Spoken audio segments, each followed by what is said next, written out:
বন্ধুসকল, আজি দেখুৱাম আমৰ আচাৰ কেনেকৈনো 2 বছৰ ধৰি আমি সংৰক্ষণ কৰি খাব পাৰোঁ তাকে অকণমান আপোনালোকলৈ আগবঢ়াইছোঁ। এতিয়া লৈছোঁ মই আমখিনি ধুই পখালি ধুনীয়াকৈ লৈছোঁ, কিন্তু আম ধুলে আপোনালোকে অকণমান নিমখৰ পানীত ধুই ল'ব, তেতিয়া আমখিনি বহুত দিন যাব আৰু ভেঁকুৰে নধৰে। সেইকাৰণে মই এনেকৈয়ে ধুই ল'লোঁ আমকেইটা। আম কিন্তু কালিয়ে আনিছিলোঁ, বহুত বেছি নাপালোঁ, 1 কেজি আম আনি এনেধৰণে কাটিলোঁ।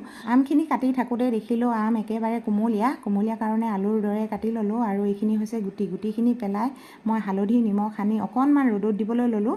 ৰ'দত যেতিয়া নহয় অকণমান সময় দিব লাগিব, কাৰণ আমৰ আচাৰ বনালে সদায় অলপ শুকুৱাব লাগে, নহ'লে ভেঁকুৰে ধৰে সোনকালে। এতিয়া আমখিনি শুকোৱা হৈ গৈছে, এয়া চাওক। তাৰপিছত তাৱা এখন পাতি মছলাখিনি এনেকৈ ভাজিলোঁ। মিক্সিত পিচিবলৈ লওঁতে তাৱাখন পাতি তেলখিনি ঢালি ল'লোঁ।